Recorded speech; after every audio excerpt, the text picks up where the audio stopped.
art in heaven, hallowed be thy name. Thy kingdom come, thy will be done, on earth as it is in heaven. Give us this day our daily bread, and forgive us our trespasses, as we forgive those who trespass against us. Lead us not into temptation, but deliver us from evil. For thine is the kingdom, and the power, and the glory, forever. Amen. Oh, we praise you, Lord.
Hear our prayer. We are your children, and we've gathered here today. Yes, we've gathered here to pray. Hear our cry. Lord, we need your mercy, and we need your grace today. Yes, we do.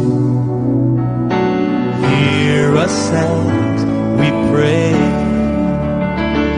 Our Father, who art in heaven, hallowed be thy name. Our Father, hear us from heaven. Forgive our sins, we pray. Hear our song as it rises to heaven. May your glory fill the earth as the waters cover the sea. See our heart and remove anything that is standing in the way to you today. Our Father, who art in heaven, hallowed be thy name. Our Father, hear us from heaven. Forgive our sins, we pray. Listen.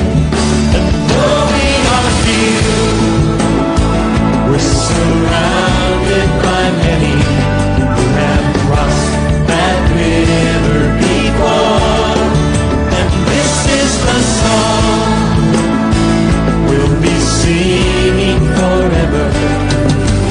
Holy is the Lord. Holy is the Lord.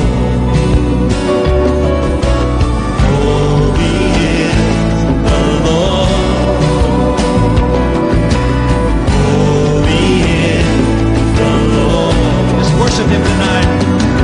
Oh, holy is the Lord. Holy is the Lord. Holy is the Lord. Holy is the Lord. Holy is the Lord. hear our prayer. We are your children, and we've gathered here today. We've gathered here to pray. Hear our cry. Oh Lord, we need your mercy, and we need your grace today. Sweet, hear us as we pray. Our Father, who art in heaven, hallowed be thy name. Our Father, hear us from heaven, forgive our sin, we pray. Sing it again. Our Father, our Father, who art in heaven, hallowed be thy name. Our Father, hear us from heaven, forgive our sins, we pray. Forgive our sins. Forgive our sins, we pray. Forgive our sins.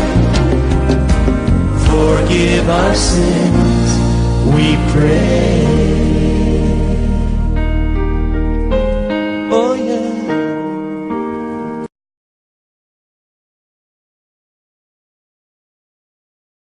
Dans son évolution, la situation de l'Église dans la ville, dans le pays, au fur et à mesure qu'on observe, on remarque il y a des choses à redire, il y a beaucoup de questionnements.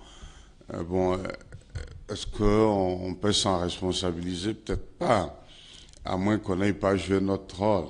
Mais vous savez, il y a d'une part celui qui doit alerter, sonner les trompettes, il y a d'autre part ceux qui doivent l'entendre. Et bon, quand... Si celui qui était censé sonner la trompette ne l'a pas assez sonné. Oui, s'il n'a pas sonné, il devient responsable. Et la Bible, le Seigneur dit même que quand tu as été placé comme sentinelle et que tu vois l'épée venir et que tu n'avertis pas, tu portes le sang de ce peuple qui va mourir parce que tu ne lui as pas fait signe. Mais si tu signales et que le peuple en fait ce qu'il veut, en ce moment-là, chacun portera son sang. Donc la situation, en fait, elle est partagée.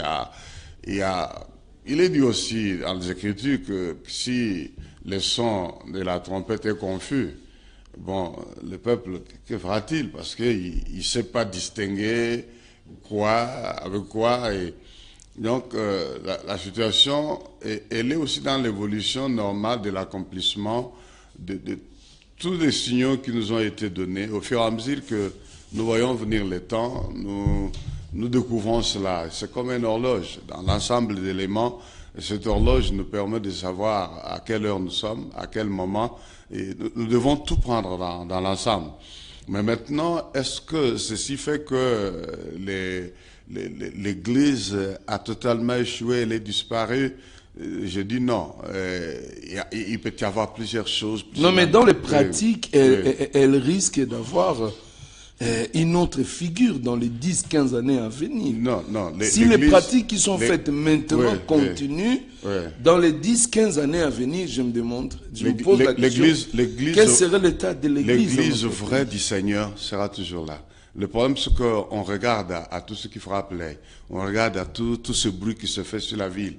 Bon, on appelle tout Église. Mais Dieu, il est dit, Paul écrivant à Timothée, il dit, le Seigneur connaît ce qui lui appartient. Il dit que quiconque invoque le nom de l'Éternel, il doit se détacher de toutes ces choses. Il doit s'éloigner, il doit s'abstenir de tout ça. Et Paul parle même du cachet, hein? Le solide fondement de Dieu reste manifeste avec ceci qui lui sert de signe. Donc là, c'est comme à l'époque d'Élie. Chaque fois qu'il y a nécessité du réveil, qu'il y a nécessité du retour vers Dieu, et c'est précédé par une crise, par une situation. Et à l'époque d'Élie, il y a eu une forte crise. Et la crise qu'il y a eu en ce temps-là était telle que le peuple tout entier a abandonné Dieu. Mais visiblement, c'était le peuple tout entier. Mais d'une manière approfondie, Dieu lui-même apporte une révélation à Élie. Élie a même dit à Dieu, quand Dieu lui a dit, mais qu'est-ce que tu fais ici? Il lui a dit, je suis resté seul. On a tué tous tes prophètes. Et on veut me tuer moi-même. Je suis resté seul. Mais Dieu a donné une information à Élie qu'il ne savait pas. Il lui a dit qu'il y avait 7000. Donc, ils étaient restés 7 et 000 et une personne en plus. Donc, mais nous ne devons pas pour cela fermer les yeux et croiser les bras et laisser pourrir la situation. Apôtre, il doit être manifesté. Oui. Parce que quand vous avez... nous, quand on vous suivait à l'époque, il y avait à Kinshasa beaucoup d'écoles du ministère. Il n'y avait même pas à Kinshasa ici une seule convention sans école du ministère. Pas un seul séminaire sans école du ministère. Mais vous ne vous rendez pas compte que petit à petit, même ces écoles du ministère commencent à disparaître. Ou celles qui existent encore n'ont plus le même poids qu'autrefois. Parce que, tenez, je vous donne un exemple. Aujourd'hui, l'Institut biblique, il dit non, vieux, tu as bâtiment Moko Bonalemba, et tu as la Nengeni Nisiko, tu as moi, quelques pasteurs, alors, vous voyez, c'est là un peu que je fais appel à votre responsabilité comme l'un des pères par rapport à la disparition des écoles de ministère aujourd'hui, mais par rapport à la qualité de celles qui existent encore aujourd'hui. C'est vrai, c'est un peu déplorable cette façon de voir, de dire je vais commencer un institut public. C'est lui m'a dit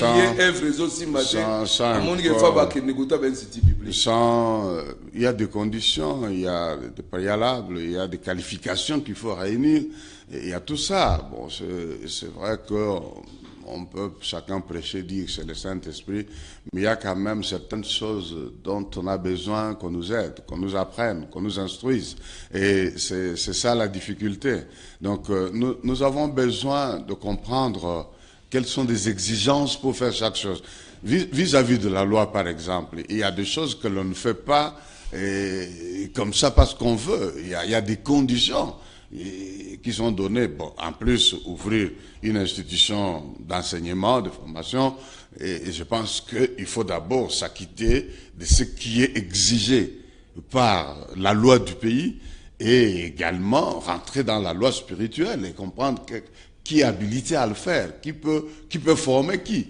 Et ça, c'est très important. C'est vrai qu'aujourd'hui, nous sommes dans une nouvelle génération, je peux la dénommer comme étant la génération de puissance. On ne parle que de puissance, on ne reste plus que la puissance, et même si cela n'est pas très bien comprise, d'après la parole de Dieu, parce qu'aujourd'hui, la puissance se concentre sur un homme, d'après la notion de tout le monde, et nous savons que c'est Dieu qui est puissant. Et les dieux puissants utilisent toujours puissamment ceux qui sont entre ses mains. Donc c'est de cette façon que ça se fait. Il n'y a pas un homme quelque part, le super puissant, même dans les politiques, on entend des discours dans les mondes aujourd'hui, on dit non, ben écoutez, nous devons terminer avec les périodes des hommes forts pour avoir des institutions fortes. Donc aujourd'hui, notre institution forte, c'est Dieu. C'est Dieu qui est l'incarnation de la puissance, celui qui libère la puissance. On l'appelle le Tout-Puissant. Et Dieu ne peut utiliser personne faiblement parce qu'il est tout puissant. Quand il saisit quelqu'un pour s'en servir, il s'en sert que puissamment. Mais aujourd'hui, la puissance est devenue une possession qui attirerait des gens. C'est devenu un moyen de publicité, un moyen de se faire un nom. Donc voilà, de cette façon-là, il est difficile que tous ceux qui ont pris goût à ces choses prennent le temps d'enseigner, de faire l'école de ministère. Ils vont enseigner quoi? La même façon qu'ils font. En fait, ce qu'ils font reste aussi secret, parce que si tu le partages, tu perds le monopole de la puissance. Vous voyez, c'est un peu un problème de concurrence, un problème de lutte. Chacun doit être maître à bord. Voilà pourquoi même la notion de l'Église telle qu'elle a existé depuis, aujourd'hui, quand on parle de l'Église de Kinshasa, on fait allusion à quoi? Ça doit faire référence à quoi? Aujourd'hui, si un problème se pose avec un pasteur dans cette ville, qui va trancher? Qui va juger? Il n'y a personne pour le faire, parce que chacun est boss chez lui. Personne n'écoutera personne. Donc la notion d'église en soi a été effacée par tout ce qui a été créé, tout ce qui a vécu. Et bon, la crise du pays aidant, ça a contribué à beaucoup de choses. Aujourd'hui, même le pasteur, le serviteur de Dieu, n'est plus respecté dans certains milieux. Moi, je me rends compte, dans mes différents déplacements, quand vous arrivez à nos frontières, de chez nous, ailleurs on vous respecte, vous rentrez chez vous et vous dites que vous êtes pasteur, on vous regarde deux fois. Parce que, vu mon âge, les gens se posent des questions, mais comment un papa de cet âge, il est aussi dans ces choses? Donc c'est devenu une affaire d'aventuriers, de têtes brûlées, alors que... Comment un papa de votre âge est dans ces choses? Ouais. Et ailleurs, quand vous dites pasteur, je me souviens, quand je venais, je passais à un contrôle, comme d'habitude, pour traverser la frontière d'où j'étais, et le monsieur me posait la question, qu'est-ce que je fais dans ce pays? Je dis, je suis résident, et bon, et il m'a posé l'autre question, vous travaillez? Je dis, je suis pasteur. Automatiquement, il a arrêté. Il ne m'a plus posé une autre question, il s'est excusé, il m'a dit, vous pouvez traverser. Bon. Vous voyez? Donc, il s'est même pas dit... Vous avez dit que vous êtes pasteur. Oui, je lui ai dit, je suis pasteur. Automatiquement, il s'est excusé. Il a arrêté tous les questionnements et il m'a dit, vous pouvez partir. Il ne s'est pas dit, ça peut être un aventurier qui porte le nom de pasteur. Non, parce que pour lui, dans sa tête, dans sa formation, dans la façon dont les choses se vivent, il sait qu'un pasteur, on ne touche pas. C'est quelqu'un qui a une sorte d'humilité qui est imposée par Dieu. Et on vous traite déjà avec une grande considération, un respect, sur base de ça. Et vous rencontrez ça même dans des pays francophones autour de nous.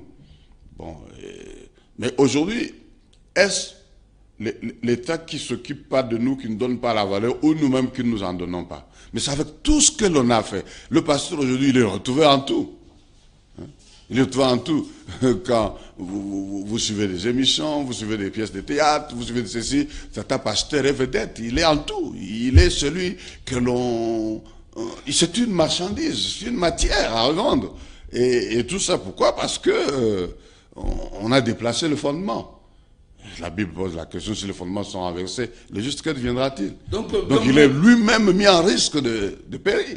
Donc là, vous posez la question de savoir, c'est nous-mêmes serviteurs de Dieu, c'est nous-mêmes sacerdoces, qui avons exposé d'une manière générale, on peut parler comme ça, mais tous ne sont pas de cette catégorie-là. Comme je vous ai dit qu'à la crise de l'époque d'Élie avec Israël, Élie croyait être seul, mais Dieu avait 7000. Mais je pense qu'aujourd'hui, Dieu peut avoir plus que 7000. Mais le problème, c'est que tous ceux qui sont entrés dans ce corps-là, dans cette affaire, chacun est venu avec sa façon. Je me souviens, il y a très longtemps, un jeune qui me fréquentait, qui m'a dit qu'il était convaincu que je l'encadre. Il venait avec autant de propositions, faisons ceci, faisons cela. Quand je disais, ben, écoute, il faut savoir ce que Dieu veut.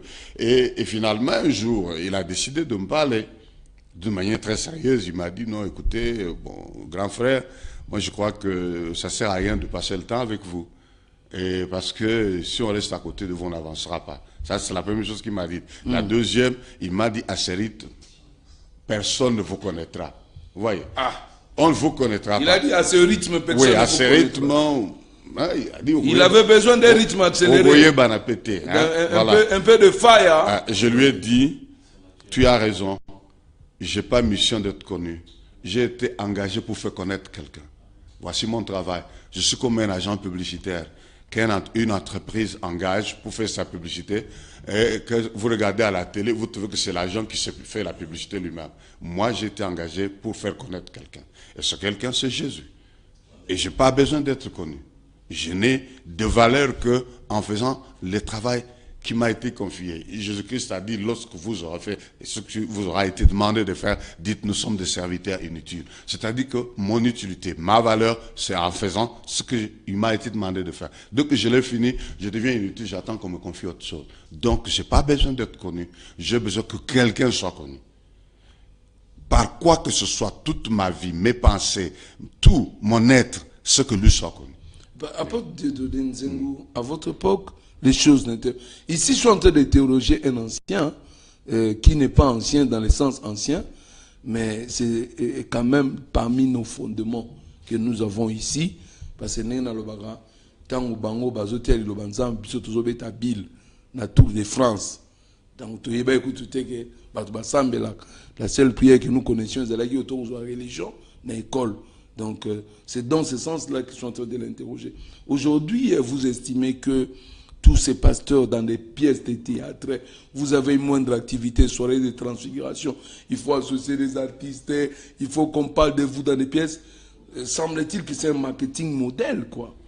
Non, ça, vous pensez que... c'est tout à fait anormal. Bon, le marketing en soi, il nous est apporté par ceux qui ont maîtrisé ces règles, qui l'ont étudié et tout, mais eux-mêmes, pourquoi ils ne font pas ça?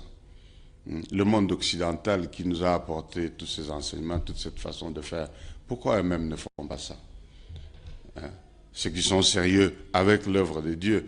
Autrefois, nous avons vécu dans cette ville de Kinshasa des campagnes extraordinaires d'évangélisation, à la période où aussi le courant d'évangélistes internationaux était venu. Mais c'est parti avec des visitations du pays par des grands noms qui réunissaient de foules et de foules. Mais est-ce qu'ils avaient utilisé des pièces de théâtre pour faire ça? Ils ont utilisé les moyens réguliers qui existent, les voies régulières qui existent pour annoncer, donner une information. Et je pense que cette affaire de pièces de théâtre, cette affaire d'une autre manière erronée de faire les choses est partie de la recherche du renom. On n'annonce plus Christ, on annonce l'homme de Dieu. Aujourd'hui, vous n'avez qu'à suivre à la télévision, sur le petit écran, vous n'avez qu'à suivre l'introduction. Soit on annonce ce théâtre, on annonce par des théâtres ou d'autres moyens cet homme de Dieu, ou bien vous êtes même dans l'église où on l'invite à prendre une parole. Vous attendez comment on l'annonce. Et lui-même, quand ça me semble-t-il que chez les anglophones, quand tu vas monter, oui, mais il ne faut pas copier les mauvaises choses. Chez les anglophones, quand il y a une catégorie qui font des choses, mais je vis à ce moment dans des milieux anglophones, d'où peut-être viennent beaucoup de mauvaises choses également. Mais c'est vrai, ils ont cette façon-là, et quand l'homme de Dieu entre, on se tient debout, on se fait ceci. Mais il y a dans le même pays des gens qui ne font pas ces choses et qui les condamnent. Et tout ça, nous devons comprendre que... Toujours parmi les anglophones. Oui, il y a des gens qui ne sont pas d'accord, qui ne sont pas avec tous les tralala que nous copions. Qu'on arrête un culte pour que l'homme de Dieu entre. Ah, et pourquoi l'homme de Dieu... Pourquoi il vient après? La Bible dit qu'il faut Christ. honorer de telles sommes, papa. Mais Jésus lui-même, Jésus, pour que nous sommes là, on l'a honoré de quelle façon? On a commencé le culte normal, mais pourtant Jésus a dit là où 2 ou 3 sont assemblés, il est là. Mais lui, on ne l'honore pas de cette façon-là. Mais les acclamations, les cris qu'on va pousser pour l'homme de Dieu, les descriptions, les détails, la façon dont on va présenter cet homme de Dieu. Voici l'homme de Dieu, l'homme de feu. Vous allez croire que c'est lui le Christ en question. Extraordinaire, c'est lui qui parle, la bouche autorisée, la langue parlée de Dieu, l'œil préféré de l'Éternel, et tout. Vous pensez que tout ça, ces choses-là sont allées petit à petit. On l'a laissé faire. Je me souviens, une fois, je suis introduit par un président de culte dans notre église, il y a longtemps, et il dit, nous allons appeler le serviteur de Dieu, l'homme qui a reçu l'Esprit sans mesure. Et il fait acclamer les gens. Et je monte. La première chose, je corrige cette affaire. Parce que si je la laisse faire là, les jours suivants, elle va continuer, elle va prendre de l'ampleur, tu n'oseras plus. Il a dit l'homme qui a reçu l'esprit sans mesure. Sans mesure. J'ai pris la parole. C'est aussi la flatterie des modérateurs. J'ai pris la parole. Vous avez corrigé ça. J'ai dit non, il n'y a que Christ qui est celui qui a l'esprit sans mesure. Moi, je n'ai que la petite portion de la dimension du travail qu'il m'a donné de faire. Et je ne peux m'arrêter que là. C'est pour cela qu'il a qualifié les uns comme les autres comme. Ainsi de suite. Chacun a son rôle et sa part. Je joue mon rôle et j'ai à côté de moi des collaborateurs qui ne sont pas inutilement là-bas parce qu'ils ont aussi quelque chose. Ils doivent apporter ce que Dieu leur a donné. Voilà pourquoi le corps existe. Pourquoi l'Église existe en tant que corps. Le corps, il a les membres, les mains, les pieds, la tête et tout ça. Et Paul pose la question. Si le corps n'est qu'un seul membre, que deviendront les autres? Il y a une interdépendance, une complémentarité dans le corps. Vous savez que si on prend le corps tel que Paul le décrit, nous pouvons dire que la main, elle voit par l'œil. Pourtant, la main ne voit pas. Mais la main peut voir. Et l'œil peut toucher. et le nez peut marcher. Pourquoi? Parce que cette interaction fait que le corps tout entier bouge. Quand l'œil voit, c'est tout le corps qui voit. Quand la main touche, c'est tout le corps qui a touché. Mais vous savez que parce qu'on va dire que vieux wana bazana makambo kala, mambo c'est évolué les lots, papa. La Bible n'évolue pas, elle est la vérité reste statique, elle est comme ça, elle sera toujours vérité jusqu'à ce que Christ revienne. Elle ne change pas. Les hommes, vous savez, qu'est-ce qu'on n'a pas connu comme courant? Hein? On a concentré le travail sur tel sujet, concentré sur tel autre. Il y a des courants qui sont venus. Moi, je me rappelle, si on fait un petit recul en arrière, il y a des périodes où les découvertes sur la louange ont fait que nous avons eu des enseignements sur la puissance de la louange qui brise les scènes, et tous nous avons lu ces livres-là, tous nous avons adopté ces prières-là. C'est une dimension qu'on a mis en lumière. Hein, qui était peut-être ignoré autrefois, mais cela n'était pas toute la Bible. Et après ce courant, quand lui il est arrivé du Nigeria, oui, je sais qu'à un certain moment, c'est dans la suite, lui il est arrivé du Nigeria. C'est dans la suite, mais lui il est toujours dans la Bible, appliqué de la façon biblique. Mais quand cette huile vient avec une autre façon de faire, quand ces nouveaux enseignements viennent, bon, la Sainte Seine, on commence à donner à tout le monde, même aux bébés, et tout ça. Donc, vous voyez ça, on ajoute de nouvelles choses dedans, parce qu'on donne aussi un pouvoir magique à ces choses, on change. Je réfléchissais en parlant avec quelqu'un, sur le base de tout ce qu'on ajoute là, je posais la question, est-ce que nous savons quelle est la différence qu'il y a entre la Sainte Seine et l'Eucharistie? Qu'est-ce qui a fait que les protestants, avec toutes les suites, fassent comme ça et ceci de cette façon? Non. Les gens imitent les choses, ils ne savent pas. Pour celui qui va faire l'institut biblique, a-t-il l'information là-dessus? A-t-il le moyen de l'expliquer aux autres? Maintenant, vous trouvez que chez les catholiques, ils ont dit que les éléments que l'on donne, ils sont transformés par l'action de la messe, encore réel et sans réel de Jésus. Et les protestants ont dit non. Ça, c'est un souvenir, c'est un rappel. Nous faisons référence à ce qui a été fait, c'est un symbolisme. Et maintenant, aujourd'hui, je me pose la question, ces protestants qui ont réfléchi l'autre fois comme ça, mais toutes les autres choses que leurs descendants sont en train de faire, sont-ils différents de ce qu'ils ont condamné au catholicisme? Ne sont-ils pas en train de faire les mêmes choses? Ne sont-ils pas en train de croire aux mêmes pratiques, là-bas, on condamne les statues, et ils ont dit, non, pour nous, nous représentons ce que nous croyons, et ainsi de suite. Mais aujourd'hui, qu'est-ce qui n'a pas remplacé ça? La croix est revenue en puissance. Il y a des photos, il y a tout ça, les photos de l'homme de Dieu, c'est devenu quelque chose. Bon, mais l'apôtre de Dieu de Nzembo, aujourd'hui, c'est aussi à la mode. Bon, Bandegonanga, comme il est ici, moi, à une semaine et demie, je m'étais dit, naïba, moi, tant que mouke ya silas, ya kikan, ya minga, tu me profiter na moi, maïele oyo, ya mbwazonga na ye. Papa, aujourd'hui, on prie. J'envoie mes enfants en prière à la télévision. Comme moi, je ne serai pas là. Ils ont mis ma photo derrière, mais en train de diriger la prière. Donc, on est en train de... C'est toi qui dois être le premier à corriger ça. Si tu laisses faire, et ces enfants-là peuvent être des innocents, ils ont vu faire ailleurs, ils n'ont jamais su que c'est pas correct. Parce que moi, j'ai vu à Djobour, à l'église d'un grand homme de Dieu nigérien. Lui-même n'est pas là, mais il a un bureau dans lequel on a mis la croix et sa photo. Alors, vous venez, il a mis 2 frères, 2 de ses enfants dans ce bureau-là. Vous allez au travail, vous venez, vous donnez 50 reines, et il prononce une parole sur vous. Vous mettez la main sur sa photo. Qui prononce? Il y a un surnaturel. Ce sont les frères qui sont là qui prononcent. Oui, les frères qui sont là, ils prononcent des paroles en son nom, bien sûr. Et vous mettez la main sur sa photo et vous allez au travail. Si vous faire lisez, la queue sur ça, si vous avant d'aller bien, au travail, vous mettez la main sur la photo de cet homme de Dieu. Semble-t-il qu'il y a du surnaturel dedans que l'apôtre Nzembo peut-être ne maîtrise plus. Mais qu'importe le surnaturel qui peut être fait, le monde surnaturel n'a pas que Dieu. Et depuis toujours. Tu as connu dans la Bible des hommes qu'on a appelés même Dieu Tout-Puissant. Mais quand Pierre est venu là-bas, ces hommes ont voulu acheter la puissance de Pierre. Donc dans le surnaturel, il n'y a pas que Dieu. Moi je dis aux gens qui lisent la Bible, les enfants de Dieu, que Dieu a eu raison de faire qu'il y ait le fruit de l'Esprit à côté des dons de l'Esprit. Le don du Saint-Esprit manifeste la puissance. Mais le fruit manifeste le caractère. Et on peut copier les dons, mais on ne copiera pas le caractère de Dieu. Le diable ne peut jamais produire le caractère de Dieu. Et Jésus a dit, avec précision, vous le reconnaîtrez par leurs fruits. Il n'a pas dit que Satan ne sera pas capable de faire. Il a dit, vous le reconnaîtrez à leurs fruits. Parce que le fruit là, personne ne le produira que Dieu. Alors, apôtre Nzengu, on ne devrait pas donner la Sainte Seine aux enfants de 4 ans. Mais elle a été promise à qui? Et quand le Seigneur a parlé, avant de parler de la Sainte Seine, il a dit quoi? Allez, faites de toutes les nations des disciples. Baptisez-les. Au nom du Père, du Saint-Esprit. Et enseignez-les à observer tout ce que je vous ai enseigné. Et puis un verset qui ne nous fait plus peur aujourd'hui, c'est que la Bible dit, c'est lui qui boira ce sang et qui prendra ce corps sans discerner. Il a toujours des effets. Mais le problème, ces effets ne sont pas connus. Le problème, c'est que quand les gens font des choses contre l'ordre de Dieu, et quand il y a des retombées, ils ne savent pas que ça vient de là.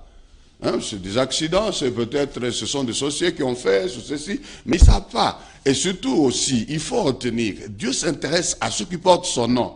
Est-ce que dans toute la mêlée là, tous ceux qui font des choses au nom de Dieu, sont-ils de lui? C'est ça qu'il faut aussi savoir. Dieu est très sévère avec son peuple, hein, avec ceux qui portent son nom, ceux qui sont appelés de son nom. Ce sont ceux-là sur qui Dieu veille. L'église aujourd'hui, un papa m'a expliqué, je ne veux pas citer le coin, il me dit, il va dans un quartier, là il passe avec sa voiture, il passe devant la parcelle où il était habitué à venir autrefois, parce que maintenant il est dans le Seigneur, il trouve qu'on a mis une pancarte là-bas, on annonce un prophète qui aide les gens, qui voit et tout, horaire de consultation. Et il dit, je me suis arrêté dans cette parcelle. Parce que ce monsieur, moi et lui, on se connaît. Je lui ai dit, mais depuis quand vous êtes prophète? Il lui a dit, ça c'est ce que ce papa me dit, il lui a dit, les choses sont devenues dures. Tout le monde maintenant est pasteur et prophète. Nous n'avons plus de clients. Et la bonne façon de le faire, on change de casaque. Donc il a changé de tenue, il a changé d'identité. Il est devenu apôtre ou prophète fabriqué par lui-même. Mais il a dit à ce papa-là, bon, je fais toujours le même travail. Vous voyez. Bon, maintenant, quand vous voulez... Il a vous seulement changé de forme. Oui, il a mis une autre couleur. Mais maintenant, quand vous dites que ces gens-là, ils prennent la Sainte Seine, ne sont pas punis, mais est-ce que c'est la Sainte Seine? Quand est-ce que c'est la Sainte Seine et quand est-ce que ce n'est pas la Sainte Seine? Parce que la Sainte Seine n'est pas seulement prendre le pain et le vin et prendre. N'importe qui se le fait. N'importe où, même en brousse.